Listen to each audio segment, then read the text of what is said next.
Hi, everyone, and welcome back to Beyond Insights. Today, we're joined by Steven Werley to discuss how AI can serve as your silent business partner, handling repetitive tasks, client communication, and more. Steven's career breaches deep tech and business, starting as an Army Ranger before building a results-focused marketing agency, and more recently leading the development of Closable.ai, an AI platform designed to help real sales teams turn leads into real revenue. Thanks so much for joining us, Steven. Thanks for having me on, Alex. I appreciate it. Awesome. I found your career path really fascinating, from being an Army Ranger to building a marketing agency and now leading Closable.ai. How did that transformation happen for you? Can you walk us through your journey? Yeah, so you almost have to back up a couple steps before the whole Army Ranger thing. So, one, it's good to note that I was always an athlete, a runner, particularly, which kind of led me to that point. But I was also always a giant nerd. Or at the time, I think I used to use the term geek. Because I was more of like a computer geek. I was self-taught coder and stuff like that when I was going to school. I went to college for computer science, actually, and got my degree. But during my degree, I realized how much I hated learning it in that environment, and it wasn't just a self-taught. So that's when I was like, well, I'm in really good shape right now. I can go do this, thing and go have fun for a little bit. And that's what I did. So that's how I went into the Army. But then I got out and I still had this background in tech. So I took a job for a couple months to actually do some coding stuff. Didn't turn out well because it was some language that I've never used before, and there was one source of training around the whole thing. So I mutually decided to part ways with the owner, and it was a small company, and that's when I jumped right into my marketing biz. I started it by doing website design and stuff like that because for me that was very easy to do, and that's how I started the whole business journey from there. Moving into like sales and everything like that, I just really enjoy the sales aspect in the marketing agency. So a natural type of progression just led to me wanting to focus more on the sales side, and that's where I'm at today. Awesome. Oh, makes a lot of sense. I didn't expect you to start off by saying that you were a geek initially, Yeah. but I think it makes sense in the journey that you've taken to where you are now and to working with AI.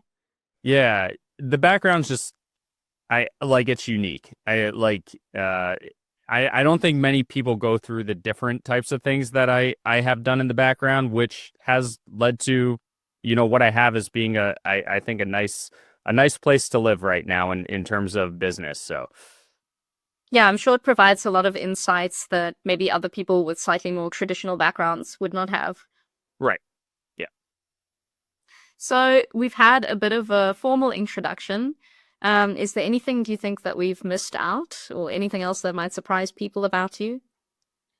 No, no. The only thing is, if does this get put out with video as well, Alex? I that's the one. Yes. So if I look super tired to anyone, I do have like a 2 week old right now, so I just had my third kid. So and we got a 2 year old running around, and then I got a 10 year old in school. So if I look like I'm dead right now, I promise it's just because I'm a little bit of lack of sleep. But no, I think you hit everything so far. Hey, you got your big coffee there, so I think we're all good. Exactly. I ran out for it this morning. I usually just make my own, but my wife wanted something special, so I decided to run out. So it's something special from Wawa, which is, for those that don't know, this is an Eastern United States, mainly Pennsylvanian thing. So, Okay, I haven't heard of Wawa before. yep. Cool. So our audience are mostly accountants, bookkeepers, and small business owners, and for them, obviously, time is the ultimate currency. So what are some of the most repetitive or time-consuming tasks that you can see small businesses currently doing that maybe they could be automating or handing off to AI? Yeah. So it's interesting. It transcends almost through every single piece of the process. So it's hard for me to say specifically, within like an accountant specifically how their process works. But anything like you said it that is repetitive is that thing that can be handed off to AI. So a lot of businesses just don't know where to start, and that's one of the scariest things. And they don't also know how to use AI in an appropriate way, meaning secure way, but also a way to get results that are advantageous to them. So the best thing to do is learn how to actually prompt, and we can break that down a little bit. I can go through a very basic prompting type of framework for your listener base. And then also for the, just the tasks in general, you just want to start marking down like, hey, what are the things that I do daily? What are the things I do weekly? What are the things I do monthly? And start with the most high intent, repetitive tasks that can just be more than likely handed off to AI, at least in terms of an assistance, right? So I'm personally am really big on AI enablement over AI replacement. I think that's where AI is at right now. Will we have more replacement in the future? Sure, absolutely. But if AI can get you 60, 70% of the way there, you as a human can take it through that 30, 40%. So it really just comes down to actually mapping what you do and making sure that you have processes to track it.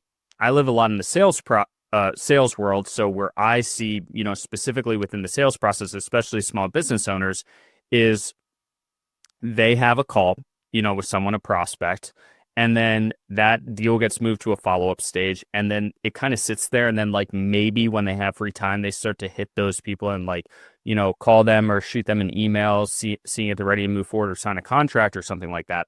I like using AI to help plan that out, so it takes away the thinking of, hey, what are the next steps that I have to do to move this deal along? So you can just kind of send the email or make the call and know exactly what you need to say. So it's all about simplifying what a human needs to do. Yeah, makes sense. And I like that idea of AI enablement rather than replacement. I think a lot of people are quite anxious about AI and about not taking away their job rather than thinking about how can I leverage AI to make my job easier to, yeah, take away some of the more painful elements and simplify the process. Exactly.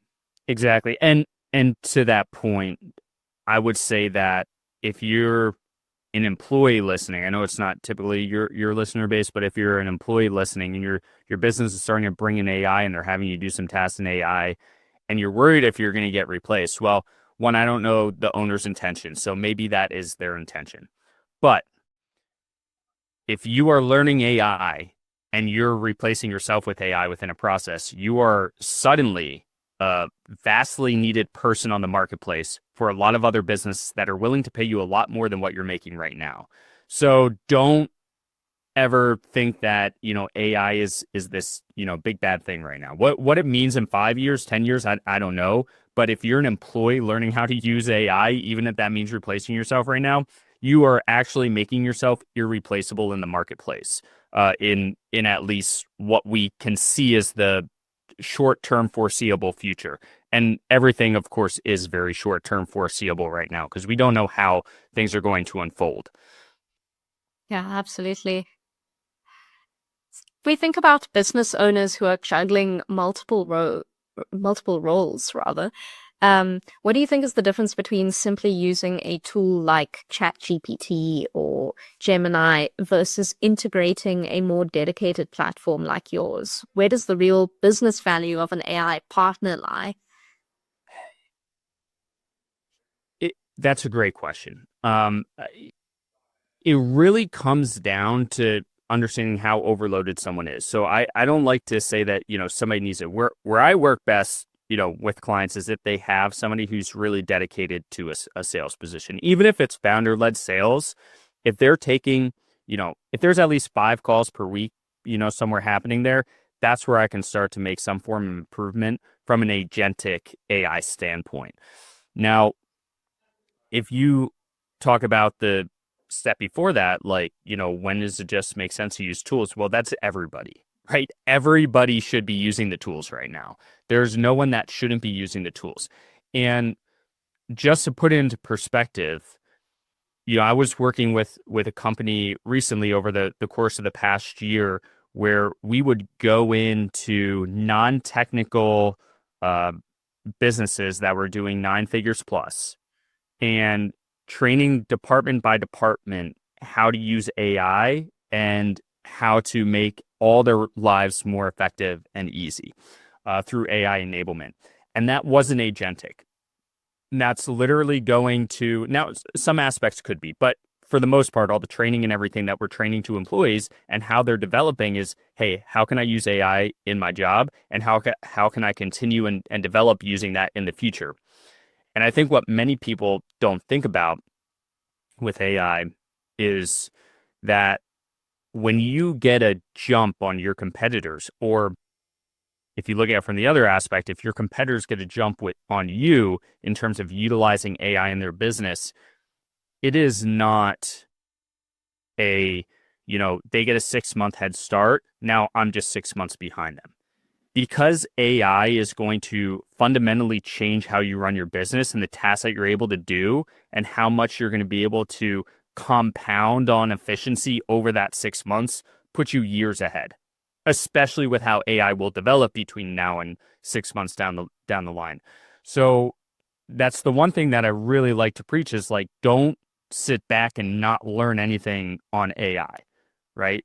And if you don't know somebody who's teaching AI, and you don't trust anyone, you could probably go on like Udemy and pick up like a $20 course or something that will still, like, maybe it's not perfect, I don't know, but it can probably at least make you way more dangerous.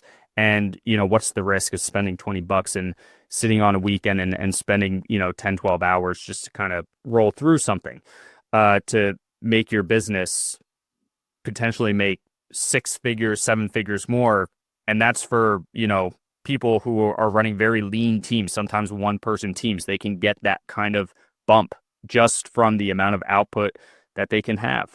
So, Yeah, I think absolutely with the rate of change in technology in general, actually investing time in upskilling yourself, taking courses, learning about AI, it will have a tremendous payoff down the line. So I really think it's worthwhile for people to invest some time in right, learning how to use these tools. right.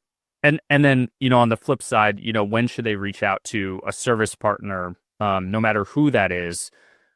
The answer is really, are you spending too much time playing with AI and not really being able to do the things in your business or not? And like, as long as you understand how to use AI and can help you do your job faster, that's probably the point where it's like, okay, let me get somebody else in here who this can really be their focus and keep me aligned.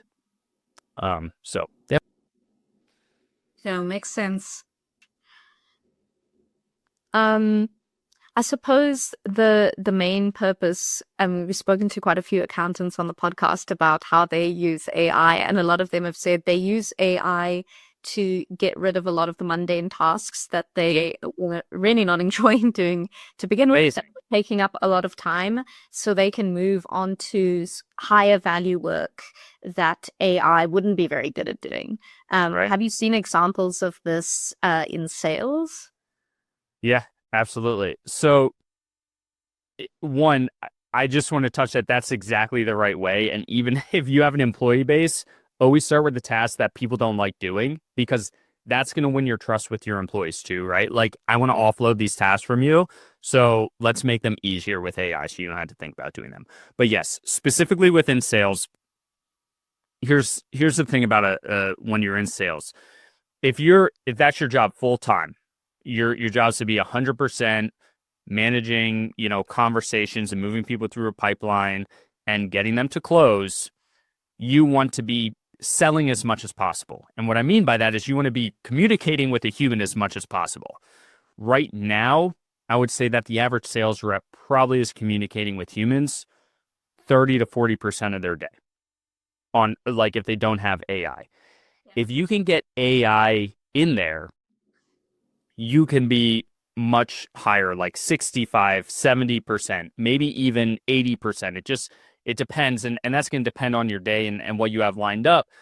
But many people will not keep a perfect track of their pipeline because it's really difficult to do. Sometimes you go call to call, you can't perfectly fill the notes. And what AI can do is it can fill those gaps for you and take your thinking out of it. A lot of a salesperson's day is thinking about and walking through their pipeline. Who do I have? Who have I talked to? Who have I had good conversations? Who do I have to follow up with? All of those things.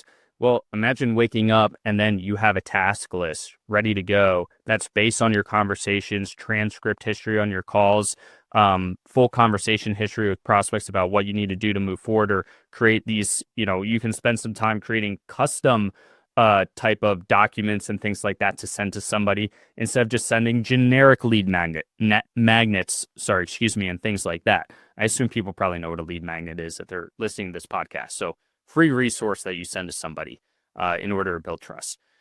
So if you can do things a lot more custom, more quickly, then you're winning, right? And that's what it takes in the sales process. The more as a human you can communicate with the human, that's what's going to drive more sales. It's going to make someone more efficient and more effective. I think having all of that admin taken care of as well, like making the lists, making sure that you haven't left anyone out, it really saves you so much time, and then enables you to do what I think is also a more engaging part of the job, actually speaking to people. It's what most of us enjoy. That's why most of us get into business in the first place. Yeah, makes sense. So I know a lot of people are concerned about data security when it comes to AI. What reassurances can you offer, I guess, the people listening in terms of privacy and security? Do you have any top tips for what information you would or wouldn't share with AI? Yes. Here's the good news first.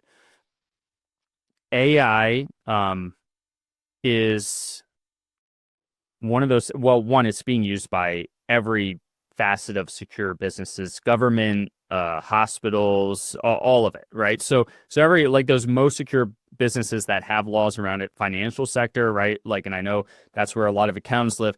But even so, I think government and hospital data even tends to be almost like a step above, in a way. No offense, I think that's a good thing for y'all. But if there's ways for them to do it, there's ways for you to do it, right? And my doctor even walks in, or my kid's doctor walks in and is like, hey, can I record? And she pulls out her phone and records, and I'm sure AI is basically doing the notes for her, right? Which is great. I don't care. Good for her, because she can sit in a room and not be typing, and she can just actually focus on my children. So anyways, with that said, yes, there are security risks that you have to take account of. If you are logging into ChatGPT and just using it, there's two different kind of risks. One with employees in your organization and one with just you yourself. One, if you're on a solo ChatGPT plan and it's just you always want to make sure you go to the settings and make sure you turn off the ability for ChatGPT to train its models by using your chats. The other thing is, I would never upload stuff with very sensitive information, right? I'm not so much talking about first name, last name type thing, but what I'm talking about is direct financial data tied to a specific human being.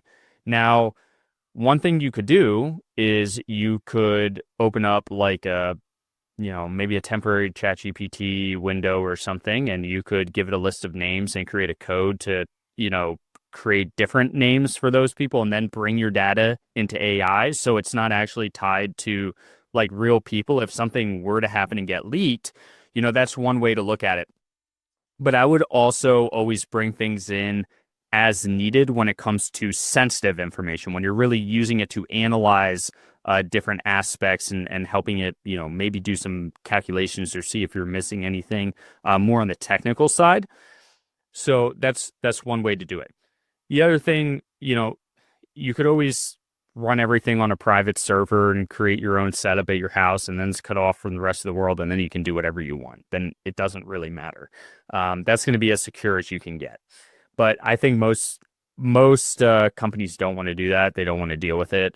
It's less expensive than you would think to buy a server, and you most people are throwing like Llama on it, which is Meta's Facebook. Their AI works pretty well. A lot of secure locations are using that right now, and I've seen that be used. Doesn't cost that much to do it and set up, but again, it's just kind of a pain in the butt to kind of work that way because it is tied off from the rest of your entire system. So you still have to figure out a way to get it on that, siloed off PC and everything, whether it's like a USB drive or something like that. Then the other aspect is your employees. So one thing that I always say is if you run a business and you have employees, you should have a ChatGPT business plan. And your employees should only be allowed to use that, and you should always have an AI use policy that they can only use the AI tools that you provide to them, and they're not allowed to use anything else. This does a couple things. One, if a disgruntled employee is there or something and they want to leave, they're not taking all that data with them inside of their ChatGPT account. You cut off their access, it still lives in your account, you have access to it. Boom. They don't get to take that with them. And then your competitor isn't getting it as well, right? Which is really the big thing, because anyone can clone a business process these days with AI like that if they have any understanding of it. It's not hard. So if you don't want your insider secrets getting out, that's very important. Past that, security-wise, you could create very custom setups for agentic use, custom softwares, things of that nature. But that kind of gets a little bit more technical. I don't think that really applies too much here. So unless that's something you really want me to dive into, I'll probably hold off. I think the biggest things are making sure you're not sharing your data to train the models on ChatGPT.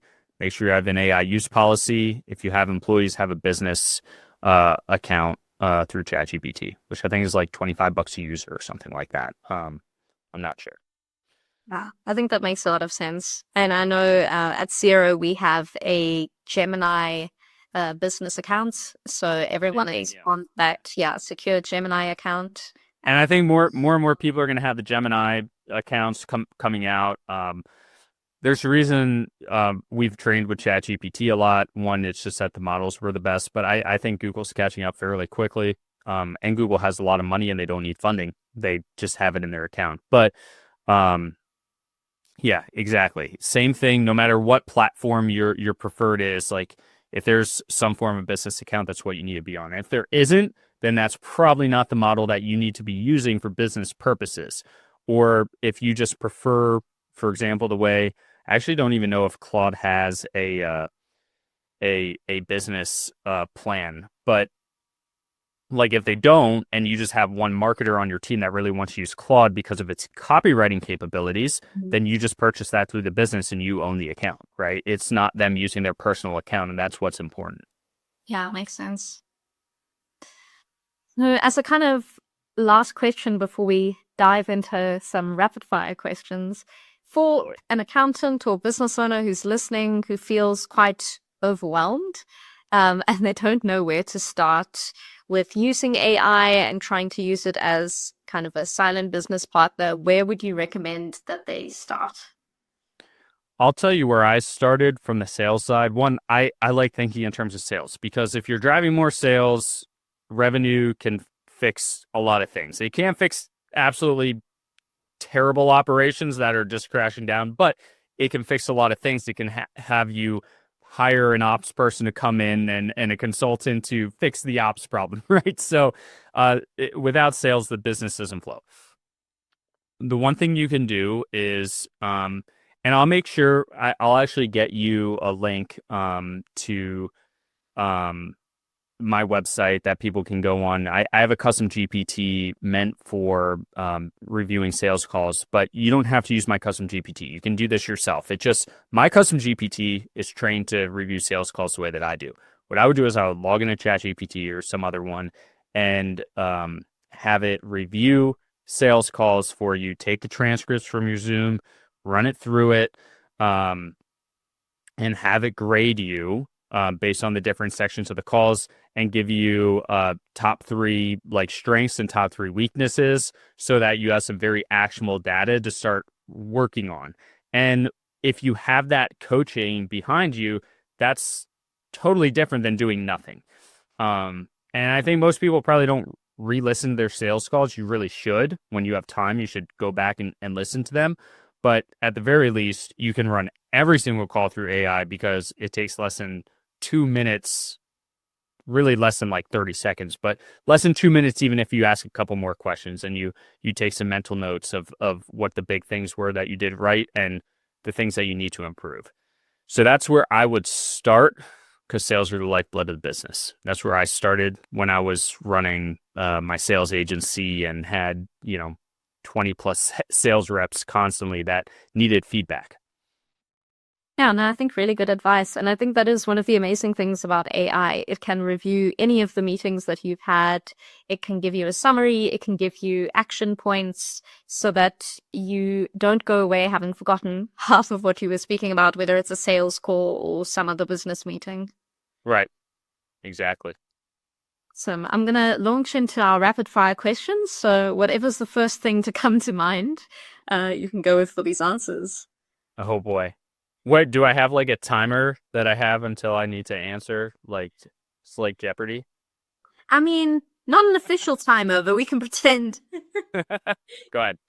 Hit me. Awesome. What's one piece of software that you can't live without? The software that I white label, I would say GoHighLevel. It's a marketing and CRM combination. I think a lot of people probably know about it. You can, have your call bookings through there. You create marketing pages. You can manage your entire sales pipeline. And that's one thing that I offer. And then you can also just get it independently directly through GoHighLevel. Awesome. What's the best book you've read recently or the best podcast you've listened to? Oh, the best podcast I listened to recently was the Best SEO podcast. I have taken a couple month hiatus from business books, so I don't have a reference there. But yeah, Not fair. I've been reading mainly fiction recently, so I'll just leave that out. Love fiction, so always approve, but awesome. The most valuable lesson that you've learned about building a business? Most valuable lesson, you said? Yes. Oof. Just execute and don't make it perfect. Done is better than perfect, right? That's what I would say. And I was a perfectionist, so it took a little bit for me to learn that. Yeah, absolutely. I think also having worked at Sift since we were a startup, definitely done is better than perfect. It's never going to be perfect, but you want to have. You can always improve it. People's feedback is very important to the process. Yeah, 100%. And if there's just one thing that you want listeners to take away from today's podcast, what would that be? Don't sleep on AI. Don't just think it's this big, horrible, terrible thing. If you do that, you're just kind of dooming yourself, right? There are good ways to use AI. I know we see a lot of junk. I know we see a lot of AI slop on social media that we call it. And we just feel like, oh man, all these people just use AI and it sucks and none of the content's good and none of this. Well, there are thousands, probably millions, like billions of different ways to use AI, depending on what you do in your business and how you do it. It doesn't have to be a front-facing thing. It can be something that just helps you complete some very simple tasks and plans things out and can really be, I think like you kind of said early on in the conversation, a silent business partner. So don't sleep on AI. If you haven't done anything, just start. Just start now and take it and run with it. Yeah, absolutely. Absolutely. Learn what you can learn about AI, keep trying to upskill yourself and find ways to use it that will help you in whatever role that you're in. Yep. Exactly. Awesome. Well, thanks so much for joining me today, Steven. Really appreciated the conversation. And I think this is a really important topic for accountants, for business owners, really for anyone. The technology is changing so fast, and I think you don't want to be left behind. Need to find out ways to make AI work for you. Yeah, absolutely. Thank you. Thank you so much for having me on, Alex. And it was a pleasure. And yeah, hope your listeners get a lot of value. Awesome. Thank you, and hope you enjoy the rest of the day. Yep. Thanks for tuning in to the Beyond Insights podcast. Please like and subscribe on whatever platform you're listening to right now. And please share with any of your colleagues or friends or family members that you think might benefit from listening to this podcast. That's all from us. Until next time, see you then.